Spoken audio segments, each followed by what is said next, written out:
एक गांव में राम नाम का एक लड़का अपनी माँ और बीवी के साथ रहता था। राम और सुनीता की शादी को 1 महीना हो गया था। देखो सुनीता, मुझे बच्चे बिल्कुल पसंद नहीं हैं और मैं अभी कोई बच्चा नहीं चाहता। सुनीता यह सुनकर दुखी हो जाती है। यूं ही कई साल गुजर जाते हैं। एक दिन अचानक सुनीता की तबीयत खराब हो जाती है और उसकी मौत हो जाती है। राम पर तो मानो दुखों का पहाड़ सा गिर गया था। इतने बड़े हादसे के बाद राम के चेहरे की तो चमक ही उड़ गई थी। कुछ अरसे बाद राम की माँ दिशा राम से कहती है, बेटा राम, कब तक यूं ही अपनी जिंदगी को दुख में गुजारोगे? मेरी मानो तो अब दूसरी शादी कर लो। हाँ। ये क्या कह रही हो माँ? मैं नहीं करूंगा दूसरी शादी। बेटा, मेरी जिंदगी का भी कोई भरोसा नहीं। तुम ऐसे अकेले कब तक रहोगे? माँ के लाख समझाने के बाद राम दूसरी शादी के लिए मान जाता है। एक दिन दिशा से मिलने उसकी सहेली सुजाता उसके घर आती है। सुजाता, कैसी हो अचानक इतने बरसों बाद? क्या बताऊं दिशा, मेरी बेटी ललिता के पति की मौत के बाद उसकी जिंदगी में तो मानो जैसे अंधेरा सा छा गया। कब से कहे जा रही हूँ कि दूसरी शादी कर लो, दूसरी शादी कर लो, पर वह मेरी एक नहीं सुनती। अब तो उसका बेटा विनोद भी 10 साल का हो गया है। ऐसे में वह बिना पिता के कैसे जिंदगी गुजारेगी? दिशा सुजाता को अपने बेटे राम की कहानी सुनाती है और सुजाता से उसकी बेटी का हाथ अपने बेटे राम के लिए मांगती है। सुजाता को यह बात सुनकर बहुत खुशी होती है। दिशा, तुमने तो मेरी सारी टेंशन ही दूर कर दी। चलो दोनों मिलकर राम और ललिता की शादी करवा देते हैं। राम अपनी माँ की बातों में आकर ललिता और उसके बेटे विनोद को अपना लेता है। यूं ही कुछ दिन गुजर जाते हैं। एक दिन विनोद अपने पिता राम के पास आता है और कहता है, पिताजी, मुझे कुछ पैसे चाहिए, स्कूल के लिए कुछ किताबें खरीदना है। राम अक्सर विनोद पर गुस्सा करता रहता है। चल जा यहाँ से, बहुत आया पढ़ने लिखने वाला। जाकर कोई काम धंधा देख। अरे पढ़ लिख कर क्या कर लेगा? विनोद रोते रोते अपनी माँ के पास आता है। क्या हुआ बेटा, क्यों रो रहे हो? माँ, पिताजी बहुत गंदे हैं, हमेशा मुझ पर गुस्सा करते हैं, कभी सीधे मुंह मुझसे बात नहीं करते। ऐसे नहीं कहते बेटा, वे तुम्हारे पिता हैं, उन्हें बहुत काम रहता है, काम की टेंशन में होंगे तो गुस्सा हो गए होंगे। ललिता राम के पास आती है और कहती है, जी सुनिए, विनोद को स्कूल के लिए कुछ पैसे चाहिए। ठीक है, मैं रात में दे दूंगा। इस बच्चे का कुछ करना पड़ेगा, इसने तो मेरी जिंदगी बर्बाद कर दी। इसे सबक सिखाना पड़ेगा। रात में विनोद राम के पास आता है। राम अपने बिस्तर पर लेटा हुआ था। पिताजी, मुझे पैसे चाहिए। राम आंखें बंद करके सोने का नाटक करता है। विनोद राम को बहुत जगाने की कोशिश करता है, पर राम की एक्टिंग के आगे विनोद हार मान लेता है और वहां से चला जाता है। अब इसे सबक सिखाता हूँ।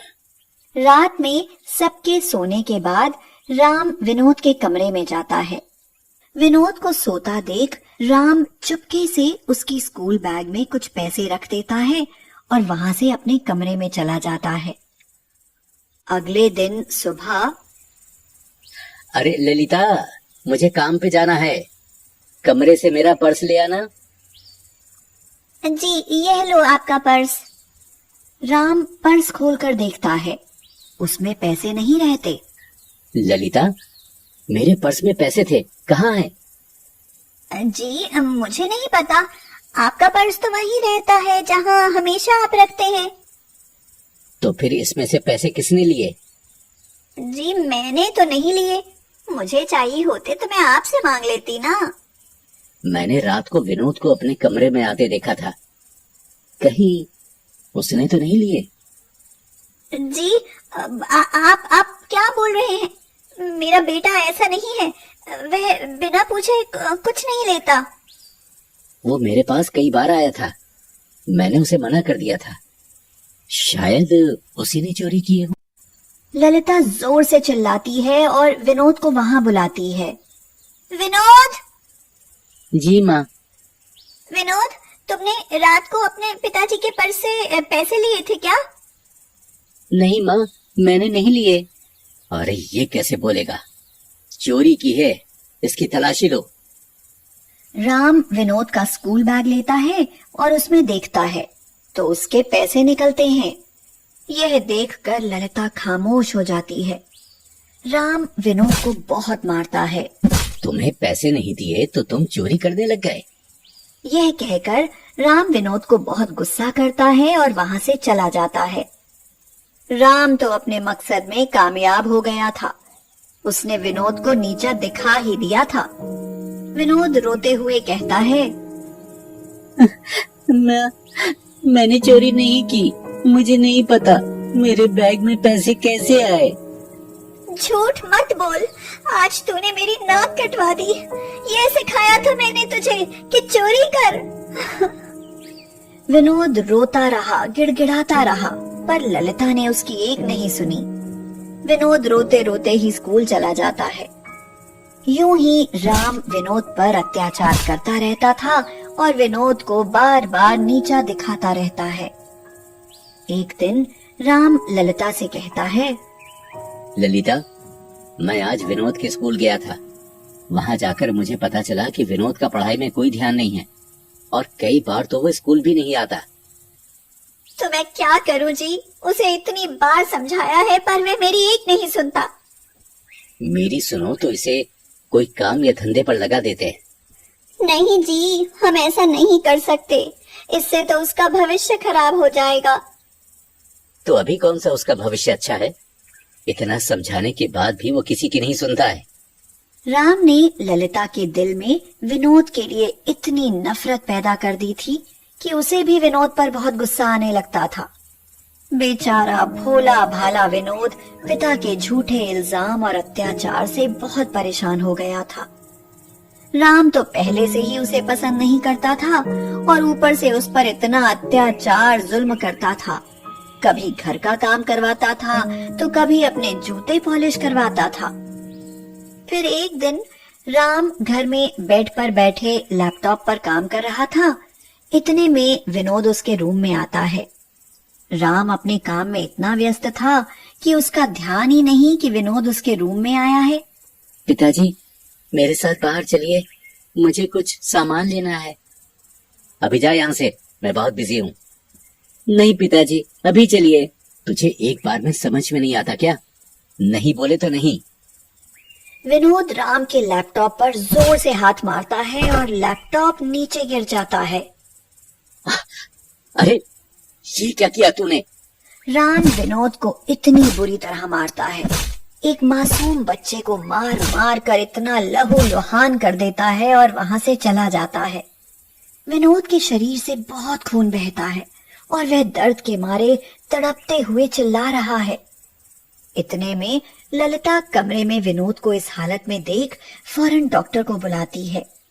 घर में डॉक्टर आते हैं। ये सब कैसे हुआ? इसे किसने मारा इतनी बुरी तरह? डॉक्टर साहब, इसे किसी ने नहीं मारा।